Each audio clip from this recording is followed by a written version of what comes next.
Alors donc nous sommes le jeudi 16 Elul, donc c'est le Daf Samach Gimel de Psahim, et nous on est arrivé hier à Samach Bet Amud Bet, les 4 dernières lignes. Tania, la Braïta dit Aherim Omri, les autres ils disent, normalement c'est Rabbi Meir, Aherim c'est Rabbi Meir. Hirdim, il y a une histoire, on a déjà vu ça. Pourquoi pluriel? C'est marqué comme ça, Aherim. Ça a été, il a été sur, on a dit comme ça. Quand il y a eu la sanction, c'était comme ça. Aherim omrim, les autres disent Hiqdim moulim la adilim kasher, adilim la moulim pasoul. Si quelqu'un donc, il a fait une pensée quand il a fait la shahada du Korban Pesach, mais il a dit c'est pour les moulim et adilim. C'est pour les gens qui sont circoncis et non circoncis. Il a dit c'est kasher. Mais la Braïta dit que s'il a commencé par Harelim, les non-circoncis, avant les circoncis, c'est pas soul. Alors c'est là où la Gemara dit, Maïshna, quelle différence? Moulim la Harelim di caché de Chola Ola Baïn Anvilika, Harelim la Moulim Amik Ola Ola Baïn Anvilika. La Gemara dit, quelle est la différence? Qu'il ait commencé par les circoncis au premier ou les non-circoncis au premier, que ça change, puisque nous on a vu jusqu'à présent. Quand on fait les deux mélangés, c'est bon. Alors pourquoi, vous avez compris la question d'Agmara, pourquoi quand il commence par les non-circoncis, ça devient pas soul? Alors l'Agmara dit, dans Page Samach Gimel, première ligne, Lima kasav de ahirim an nishata le basof v'chedrava de amar ba'ad inhin mahloket tilka chikdim munin adilim munin hayli adilim hayli chikdim adilim le munin adilim hayli munin hayli. Alors il m'a dit, puisque c'est comme ça, est-ce qu'on va dire que Aherim donc pense Ena la shita le basso? C'est-à-dire quand on fait la shita elle prend quelques secondes, le temps de faire passer le couteau, donc quelques secondes. Est-ce qu'on va dire que la shita elle est désignée à la fin quand on a terminé complètement la shita, ou c'est tout le temps la shita? C'est tout le temps. Alors il m'a dit, est-ce qu'on va dire que vraiment la shita c'est qu'à la fin? C'est-à-dire, c'est la fin de la shita qui est valide la shita. Et donc, Rabbi l'a dit, là-bas à propos, est-ce que c'est Fostlachon Rishon ou est-ce qu'on parle des deux? Ça, donc on laisse de côté pour l'instant. Mais ça veut dire quoi? Ça veut dire que si quelqu'un il a commencé par les circoncis au premier, quand il a dit les circoncis, non circoncis, étant donné que la shrita elle est valable à la fin. Alors quand il a dit quand il dit les circoncis au premier et la shrita elle est terminée, puisque la pensée elle est valable que pendant la shrita. Et la shrita n'est valable qu'à la fin. Ça veut dire qu'il a le temps à peine de prononcer circoncis, après il n'y a plus rien. C'est pour ça que quand il fait à l'envers, quand il commence par les non-circoncis en premier, il n'a pas le... Au contraire. C'est pour ça que ce n'est pas valable quand il commence par les non-circoncis. Il finit pas, lui, il finit pas. Lui, parce que comme on dit que la shrita, elle est valable qu'à la fin, à la seconde dernière. Quand il a prononcé moulin, il n'a pas le temps de dire arelim, que ça y est, la shrita est terminée, donc les cachères. Mais dans l'autre sens, s'il commence par Harelim, par les non-circoncis, il n'a pas le temps de dire circoncis, et la shahada est terminée, donc c'est pour ça que c'est pas seul. Est-ce qu'on va dire ça? Amar Rabba, là. Rabba, il a dit non, on ne dit pas ça. On peut dire que Aherim, donc, il pense que la shahada est valable depuis le début jusqu'à la fin. Donc pendant tout le temps, tu peux parler. Alors dans ces cas-là, la question revient. Pourquoi quand on commence par les circoncis, c'est cachère, et quand on commence par les non-circoncis, c'est pas cachère? Il dit, écoutez bien la différence. Oui, aussi,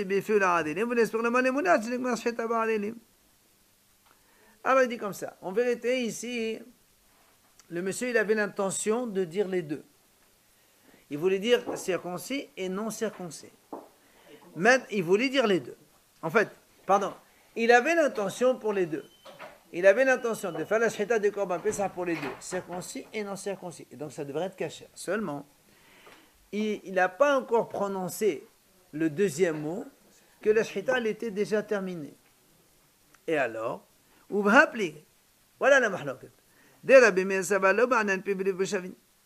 dit, on n'est pas obligé d'avoir le cœur et la bouche pareil. C'est-à-dire, si la bouche elle dit une chose, même si le cœur pense autre chose, c'est la bouche qui compte. Donc ici, c'est vrai que dans sa tête, il pensait les deux. Mais comme il a prononcé un seul non circoncis, après la shahita est terminée, ça fait, c'est fini. Et donc c'est pas valable. Rabbanan Sab dit non, bah, il y en a le public Bouchavin. Haramim disent non, le cœur et c'est pareil. C'est-à-dire s'il a pensé aux deux, même s'il n'a pas eu le temps de prononcer, c'est pareil. Haramim, c'est pas. Donc ils disent c'est pareil, donc c'est pour ça qu'il est valable dans les deux cas. Donc on a expliqué jusqu'à présent pourquoi Rabbi Meir, il a dit que quand on commence par les non circoncis, c'est pas valable. D'accord? Parce que bien qu'il y ait pensé aux deux, vu que quand il a prononcé un, la shahita était déjà terminée, donc c'est plus valable. C'est là où la Gemara pose une question. Comment tu dis que Rabbi Meir il dit que le cœur et la parole, c'est pas en même temps, c'est pas ensemble? Mais nous, voilà, on a vu nous. Celui qui a dit, je vais prélever ça, c'est Troma. Et au lieu de dire le mot Troma, il a dit Maaser, il s'est trompé. Ou bien le contraire, il voulait dire Maaser, il a dit Troma. Ou bien, ou bien quelqu'un dit, voilà, je fais un vœu de ne pas entrer dans la maison de tel, et au lieu de prononcer tel, il a prononcé un tel. Ou la même chose, il a dit, je ne veux pas profiter de tel, et au lieu de dire de tel, il a dit un tel. Il s'est trompé de personnage, à chaque fois. Lo amal kloum, c'est Rabbi Meir qui dit ça. Rabbi Meir dit, ce qu'il a dit, c'est rien. Pourquoi? Il faut que le cœur et la bouche soient en même temps. Donc le fait de se tromper et de dire autre chose, ça ne marche pas. Alors comment tu me dis toi ici que Rabbi Meir il pense que Rabbi Meir pense, on a dit il n'a pas besoin, donc le cœur et la bouche, ils ne sont pas obligés d'être identiques. Alors voilà, ici on voit le contraire. Rabbi Meir il dit il faut que la bouche et le cœur ils soient dans la même intention. Et là, Amal Abaye, voilà Abaye répond. Il dit dans le premier cas, il a dit comme ça. Vous savez que quand on tue la bête, il y a deux simanim. Il y a la trachée, il y a l'œsophage. C'est deux simanim. On coupe les deux. Qu'est-ce qu'il a dit lui? Il a dit le premier siman, c'est pour ceux qui sont circoncis. Et le deuxième, aussi, il a dit. Aussi pour les non circoncis. Donc du coup, ici, c'est cachère. Le premier, c'est pour les circoncis, c'est bon. Le deuxième, c'est pour aussi, donc les circoncis plus les non circoncis, et ça, c'est cachère. Puisqu'il y a les deux en même temps. Ça revient à dire de commencer par les circoncis. De penser circoncis. Non, il n'a pas pensé. Il a dit pendant la shahita. Donc il commence par les circoncis. Mais ça fait rien. Mais comme il a dit, dans le premier, il a dit circoncis, c'est valable. Dans le deuxième, il a dit circoncis plus non circoncis, c'est aussi valable. Par contre, donc c'est ce qu'il dit la Gemara, donc dans le deuxième, il y a aussi les circoncis, puisqu'il a dit aussi les non circoncis, ça veut dire qu'il y a aussi. Donc la pensée ne sert à rien là. Il n'y a pas de pensée, on ne parle plus de pensée ici. On te dit ici, mais non, ici on te dit que la discussion, elle est que lui, il a prononcé, il a dit, en faisant le premier siman, c'est pour les circoncis. L'agneau, il est bon. En faisant le deuxième, il a dit, c'est pour aussi les non circoncis. Donc l'agneau, il est bon, en total, il n'y a pas de pensée maintenant, c'est ça à exprimer. Quand il parle de non circoncis, c'est juif. Oui, juif non circoncis. Maintenant, il dit comme ça. C'est fa, le deuxième cas, on a dit que c'est pas soul. Pourquoi? Il a dit le premier siman, c'est pour les non circoncis. Donc déjà, ici, il rend l'agneau non valable. Et après, il dit le deuxième siman, c'est pour les circoncis. Or, comme dans le premier, il n'y a pas les circoncis, il n'y a que les non circoncis. Alors du coup, ça rend invalable donc le korban. Pourquoi? Parce que justement, pourquoi avec un seul siman ça rend valable? Normalement, il faut les deux simanim pour la shahita. Si dans le premier, il a dit pour les non circoncis, dans le deuxième, il a dit pour les circoncis, pourquoi ça ne marcherait pas? Il dit parce que Rabbi Meir lui dit, quand on va tuer une bête, même s'il y a deux simanim à couper, si on coupe que la moitié, c'est-à-dire un des deux simanim, et qu'en coupant un seul, on fait une mauvaise pensée, ça valide la mauvaise pensée. Alors que les haramim, ils disent non. Si tu fais la shahita qu'une moitié de shahita, même si tu as une mauvaise pensée pendant une moitié de shahita, ça ne marche pas. Haramim disent. C'est pour ça que Rabbi Meir ici, il a dit chez nous, que quand il a fait pour les non-circoncis au premier, et qu'il a fait un siman seulement, donc c'est la moitié de la shahita, hein, ça rend invalide, donc c'est invalide le korban. Est-ce qu'il avait terminé par les non circoncis? C'est pareil. Il y avait circoncis Si pour déjà. le siman, non circoncis second siman. Circoncis le premier siman, c'est valable. Non circoncis le deuxième siman, selon Rabbi Meir, c'est pas valable non plus, parce qu'avec à moitié, on invalide.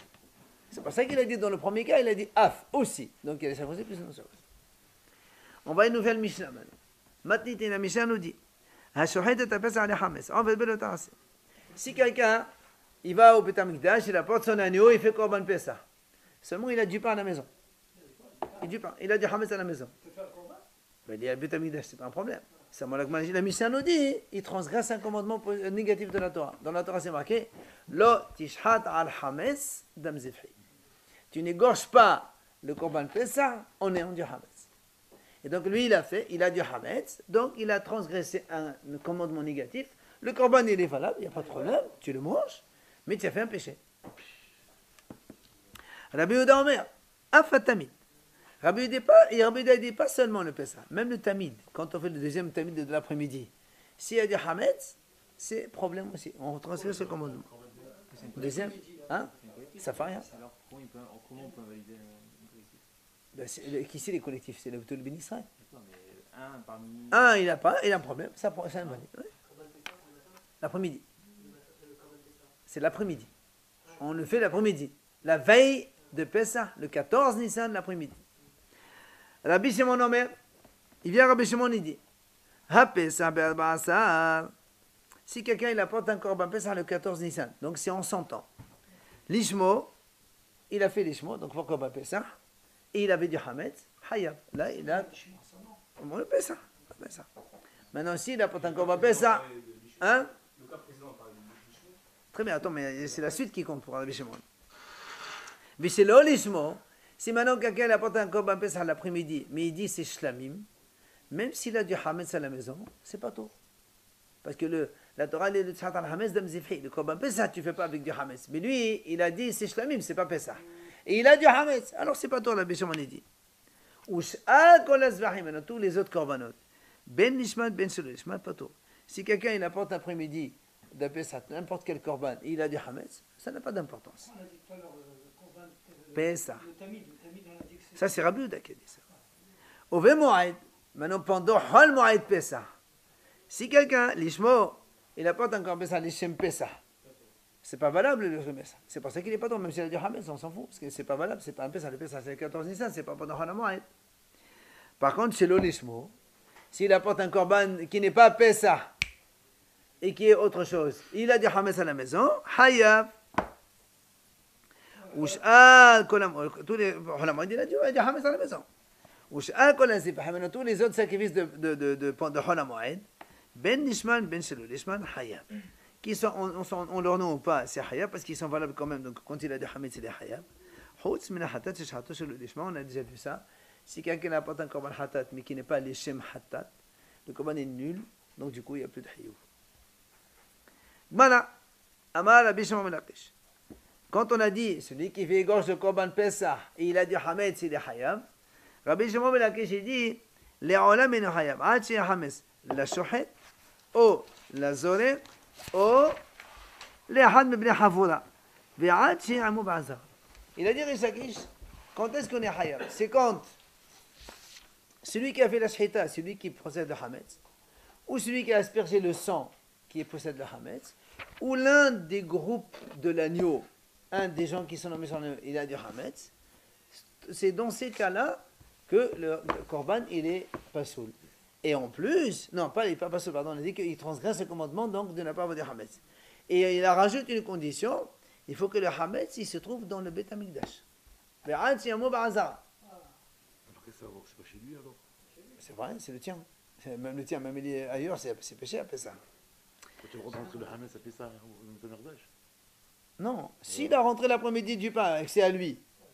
On va pas le laisser le rentrer. Il y a Astrid Israël, il a mangé, il mange un sandwich, quel est le problème? On laisse pas rentrer du pain. Si, monsieur. Il a laissé dans sa prochaine gâteau. Absolument.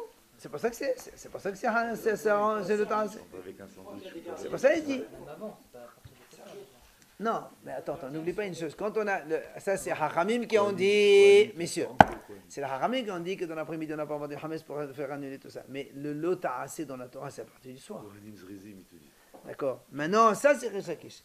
Rabbi Yohanan, il a dit non, monsieur. Même si le Hametz il est à la maison chez lui, et qui fait le Korban Pessah, et quand même il transgresse le commandement négatif de la Torah. Donc c'est la mahlok dont Rabbi Yochanan et Rish Lakish. Est-ce que le Hametz il doit être dans le Beit HaMikdash ou est-ce qu'il, même chez lui, il transgresse? Donc selon Rish Lakish, il faut qu'il soit au Beit HaMikdash devant lui. Selon Rabbi Yochanan, même s'il est loin. C'est pas dire Bali Matzeh, c'est Rish Lakish qui rêve. Le Bali Matzeh, c'est toujours. Tu l'as toujours. Si tu l'as, Monsieur, sur toi. si c'est le tien, qu'il soit ici ou ailleurs, c'est pareil. Alors, la Gemara dit. Tu ouvres que de 1, pas le Bali Ray. Ça, mais on rappelle quand même. Alors, la Gemara dit, c'est quoi la discussion entre Rabbi Yochanan et Rish Lakish? Pourquoi un il dit il faut qu'il soit la Hazara, l'autre il dit même le Hazara, c'est pareil. Lama. Il dit,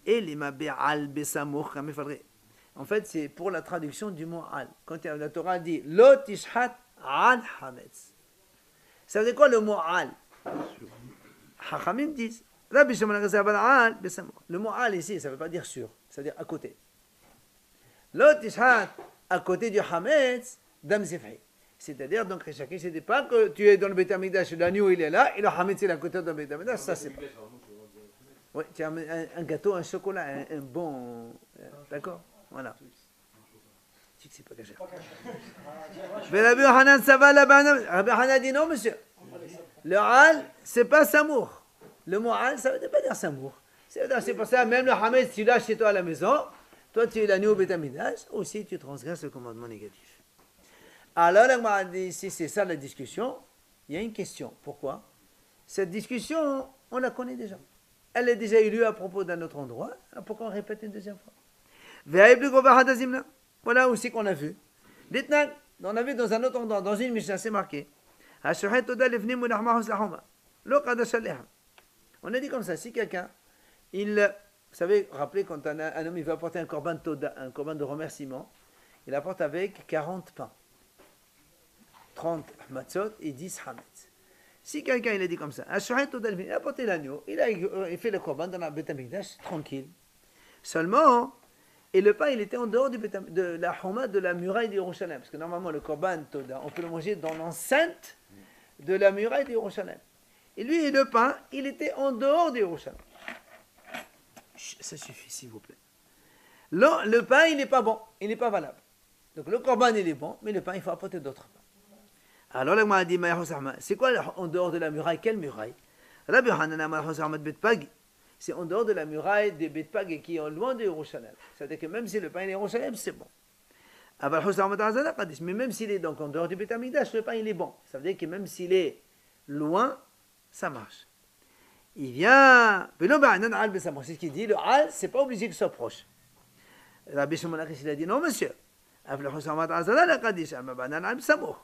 Il dit non. Rabbi Rish Lakish dit non. Le pain il doit être au Beit HaMikdash. S'il est en dehors du Beit HaMikdash, c'est pas malade. Donc lui al, ça veut dire proche. Donc on a vu que cette mahlok, elle existe déjà dans une Mishnah.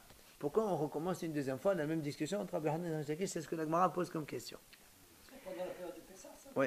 Non, Toda non. C'est en dehors. D'accord. Donc la Gemara pose, si c'est la mahlok entre Rish Lakish et Rabbi Yochanan sur le mot al samour, ça existe déjà ailleurs. Donc c'est probablement pas ça. Quoi alors? Et là, la Gemara dit, tu sais quoi, la mahlok entre Rabbi Yochanan et Rish Lakish, c'est behatra'at safer. Vous vous rappelez, on a déjà beaucoup parlé de ça, un avertissement sous condition. Quelqu'un qui mange, il va manger par exemple de la viande taref. On est obligé de la viande taref, on dit monsieur attention, si tu manges cette viande taref, tu vas prendre 39 coups. Et il mange, il prend 39 coups. Ça s'appelle un avertissement certain. Il n'y a pas de discussion. Tu manges, voilà, on t'a expliqué. Mais, il dit comme ça. La Gemara dit, voilà le cas. On prend un cas et la Gemara va apporter le cas suivant. Mais la Gemara dit, si c'est ça l'avertissement sous condition, là aussi il y a déjà une discussion ailleurs entre Rabbi Yochanan et Rish Lakish. Donc là aussi la question elle pose, pourquoi tu répètes une deuxième fois?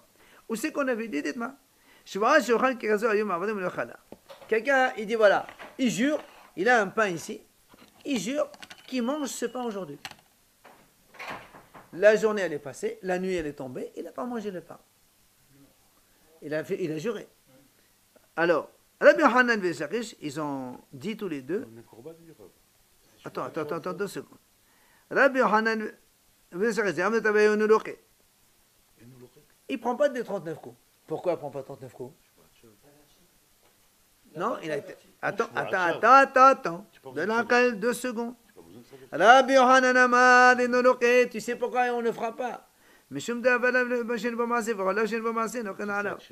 C'est un commandement négatif qui ne comporte pas d'action. Il n'a pas fait une action négative, il n'a rien fait. Quand on fait rien, même si on transgresse, on ne prend pas 39 coups. 39 coups, il faut qu'il y ait une action. Quelqu'un qui mange, t'arrêtes. D'accord? Tu manges, tu fais une action, là tu prends 39 coups.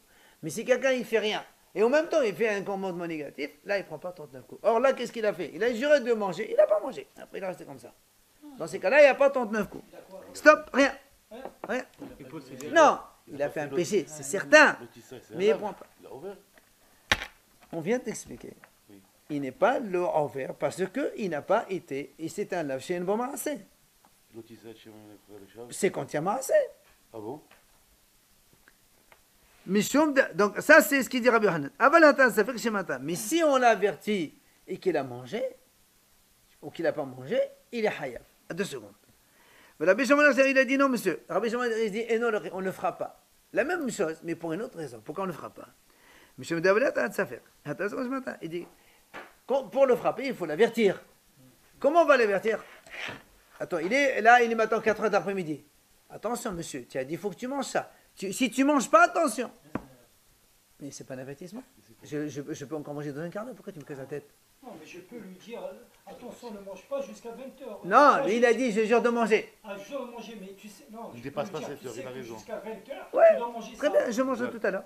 Ça va? Je mange tout à l'heure. Ah ouais, s'il ne mange pas? Mais je m'en fous. Mais quand on avertit quelqu'un, il faut que ce soit imminent. Tu avertis, il fait le péché de suite. Si tu l'avertis maintenant, il fait le péché dans 3 heures, ça s'appelle bien l'avertissement. Ah bon? Ah non.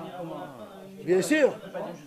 Jamais de la vie. L'avertissement, il doit être imminent à l'action. Je ne peux pas dire que je ne savais pas, il a raison. Mais je m'en fous. L'avertissement, il doit être immédiat, précédent l'action. Tu dis ne fais pas, il l'a fait. Et alors comment différencier alors, quand on ne sait pas? Alors, il y a bien un moyen. Comment c'est Il faut pouvoir différencier le fait que quand on ne sait pas, Eh ben. on te dit bon, tu n'es pas. Ça, c'est involontaire. Ça D'accord, c'est n'a rien à voir. Eh ben là aussi, si tu es averti, C'est volontaire. Non, ça s'appelle un avertissement qui n'est pas suivi d'action. Et donc, non, j'ai oublié entre-temps. Tous les avertissements, c'est suivi d'action immédiate. Donc, Rabbi Rishakis, donc il dit ici, il n'y a pas d'avertissement. Ça s'appelle un avertissement sous condition, un safek douteux. C'est impossible de mettre une condition, un avertissement par condition. Dans ce cas, oui. Mais, alors pourquoi Rishakis, lui, il dit, mais il dit, s'il y avait un lave donc sans action, pour le Rishakis, on peut le frapper. Mais là, ici, parce qu'il y a un problème de Hatat Safer, comme on vient de dire. Quoi qu'il en soit, l'Agma a dit, si c'est un avertissement par doute, par le doute, ou dans le doute, comme on vient de voir maintenant, c'est aussi une discussion qui a eu lieu auparavant, alors pourquoi on recommence de nouveau? Donc, question. Amré, vient l'Agma, elle répond. Elle lui dit non. En vérité, on reprend la discussion de tout à l'heure. La discussion entre Rabbi Yohanan et Rishakis, est-ce que le mot al, ça veut dire proche ou non? Alors si tu me poses la question, mais on en a déjà discuté ailleurs dans le Korban, et tu dis c'est différent. C'est-à-dire, on a besoin des deux mahlokot, des deux divergences. Pourquoi? Il te dit, si on a eu la discussion dans la Hametz comme chez nous ici,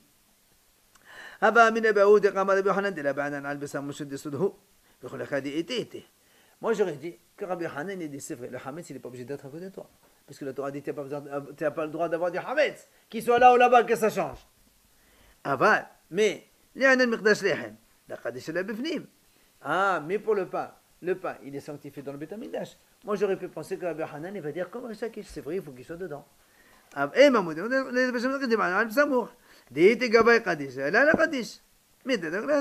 C'est pour ça qu'on a besoin que Rabbi Yohanan dise non. Même dans ce cas-là, loi, c'est interdit, c'est pas valable. Pourquoi on cite le mot al alors? Non, c'est pas pourquoi. C'est la discussion. Est-ce que le mot al, ça veut dire proche obligatoirement ou non? On avait vu aussi une paragraphe que si tu avais oublié le Nissour, il y a une, ça tu peux le ramener après. Quel rapport Tu n'as pas le vin, il n'est pas avec toi. Mais non, nous on te dit que pain est le dehors. pain, il n'est sanctifié que quand il est Dans les murs. ou dans le muraille de Beth Amikdash ou dans le muraille de Yerushalayim. C'est la mahlok dans les deux. Non, Ah, c'est la mahlok. Tout à l'heure, on a dit qu'il fallait une action, c'est ça? Ouais. Et la possession, c'est pas considéré comme une action, c'est posséder du pain. Mais moi je t'ai pas dit que je te frappe pas. Moi je frappe pas pour ça. Moi je te dis apporte d'autres pains, c'est tout. Et Je peux pas te frapper moi. C'est pour sanctionner qu'il faut une action. Et là, je reviens sur le Nessour. Là, si tu as oublié les Nesachim, tu peux les ramener après, même s'ils ne sont pas dedans. Mais Ça doit pas ça être n'a rien à voir. Pourquoi ça n'a rien à Parce voir que le Nisrim, Le pain, Haramim le ont dit on a le droit, mais le pain, les Haramim ils ont dit il faut qu'il soit avec le Toda. Non, les pains que le monsieur qui apporte un korban Toda, un korban d'enfant, il doit apporter l'agneau plus, on est en dehors de Pessah. On n'est pas dans Pessah. Pessah, on ne fait pas de korban Toda. Maintenant, ici, il nous a appris pour le leham comme quoi le pain. Écoutez bien. Que Rabbi Hanan, il a dit. Que Rabbi Hanan, il a dit. Donc, même en dehors de Yerushalayim seulement, mais si c'est en dehors de l'Beit HaMikdash, c'est valable. C'est là-bas où Rishak s'est dit non. Je veux qu'il soit dans le Beit HaMikdash. Pourquoi? Parce que Rishak s'est dit, monsieur, si le pain il est à côté du Roman dans le Beit HaMikdash, alors il est Kadosh. S'il n'est pas dans le Beit HaMikdash, il n'est pas Kadosh le pain. Mais avalé un Hametz. Mais pour le Hametz, j'aurais pu penser. Donc j'aurais pu penser que Rishak aussi va dire à la même chose. C'est vrai, le Hametz, même s'il est en dehors du Beit HaMikdash, c'est assaut. Viens, la Gemara te dit non. Même dans ce cas-là, Rishak il dit. On peut avoir le Hametz que seulement que quand on est dans le Beit HaMikdash, que c'est assourd. Ah, tu l'as chez toi? Et pourtant, si tu l'as chez toi? Rishak il a dit non. Rishak il a dit non. C'est la mahlouk de Rishak il a dit il faut qu'il soit dans le Beit HaMikdash avec toi dans la Hazara. C'est ce qu'on a dit au début. Mais pour le pain maintenant, et le pain maintenant, le pain de Torah, parce qu'on a toujours mahlouket. Non, ça c'est. Oui, je regarde mahlouk de Torah. Baramini. Non, non, aucun rapport, on parle pas de total, là. Oh, il faut suivre. Baramini la Voshaim Rabiami. Allez, écoutez bien. En lo la shohet. Si celui qui a fait la shhita, il n'a pas de hametz. Nous, on a dit tout à l'heure dans la Misha, ou le shohet, ou celui qui asperge, ou l'un des groupes. Lui, il dit comme ça. En lo la shohet. Ou bien un du groupe, il a du hametz, mais le shohet, il n'a pas de hametz. Qu'est-ce qu'on fait, Mao? Amalé, Miktiv, le Satan Hametzra, le Satan Hamezketiv. Il dit non, c'est un sourd quand même. Parce qu'il n'y a pas marqué Hametzra, toi, le tien, celui qui fait le Shhita. Hametz, de tous les gens qui sont sur l'agneau. Amalé, Akhi, alors dans ce cas-là, il dit, mais, Afelu Ahad de Sevalam Nami, même si quelqu'un il habite au fin du monde, et il a du Hametz, alors, comme on a dit tout à l'heure, si un devenu Israël est là, c'est un problème. Il a dit non. Amalé, Amadra, le Tchad, Velo Yalin. Quand est-ce qu'il y a l'interdiction? Ceux pour qui il y a l'interdiction de ne pas laisser l'agneau passer la nuit. C'est-à-dire ceux seulement qui sont dans le groupe et qui doivent manger l'agneau avant Hatzot. Et s'ils restent la nuit, ils dépassent, après ils doivent le brûler. Ceux-là, ils ne doivent pas posséder des hametz. Mais quelqu'un d'ailleurs, on s'en fout. Amar à papa, il a dit à papa, Hilkar, c'est pour cela. Puisqu'on voit ici que quand quelqu'un il est passible, s'il laisse passer la nuit à un korban, alors dans ces cas-là, un Kohen qui amène les graisses sur le mesbéach, les graisses des korbanot, il transgresse un commandement donc de ta'aseh, parce qu'il y a marqué, on n'a pas le droit de laisser les mourir passer la nuit. Les graisses interdites, quand on fait un korban, il faut les brûler dans la journée. Donc, si lui, il va les brûler, mais il a du hametz, eh bien, il va transgresser le commandement de posséder donc du hametz, parce que là aussi, c'est lui aussi, il n'a pas le droit d'avoir des graisses, il les laisse passer la nuit. D'accord? Tu parles des graisses du Pessah. Oui, oui. Alors, Tania qui avait été de Rapapa, il a elle le soutient. Celui qui égorge le Pessah. Il a du hametz. Il transgresse le commandement négatif, comme on a dit tout à l'heure. Et maintenant, quand cela, quand c'est le shohet qui a pour le hametz, ou bien les autres, ou bien les had havola. Maintenant, si si maintenant quelqu'un il possède la fin du monde, ça on s'en fout. Par contre, tu vois, la Braïta dit, même le Kohen qui est martyr de Tahelet, c'est qui va mettre les graisses sur le Mezbeah, s'il a du hametz, lui aussi il est hayab. Aval, hamolek ta'of, mais si quelqu'un il fait l'amliqa d'une volaille, Vous vous rappelez les Kohen quand il tue la volaille par la nuque, et il a dit Hametz, là il dit il n'y a pas de problème du tout. Pourquoi hein? Pourquoi? C'est facile. Hein? Non, on sait bien que c'est pas pour ça. Pourquoi il y a pas? Parce que. Eh ben oui.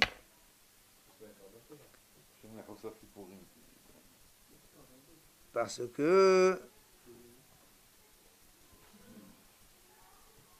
que il y a marqué le Tchat al-Hametz dam zifhi. Ça, c'est pas un zebah. La volaille. Hein? Ici, l'autre ishat, on ne fait pas la shhita de l'oiseau, on fait la mniqa. J'ai pas compris, quel est le problème? Si. L'après-midi, tu fais un travail. C'est ça, l'Agmara va parler de ça. Tu as raison. L'après-midi, tu vas faire une volaille. Ok, la volaille, c'est que pour les Zav, Zava, Metzora, tout ça. Quel rapport avec ça? L'Agmara va porter. Pourquoi? Tu n'as trouvé que maintenant pour faire ça? Oui. L'Agmara va dire qu'il y a ceux qui sont Mehoussad qui podem, ceux qui ont apporté tout, ils n'en manquent que ça. Et comme on a vu avant que s'ils n'amènent pas, ils ne vont pas manger le Pessah, même après le Tamid, on a le droit de l'amener. C'est de ça qu'on parlera. Ben, ça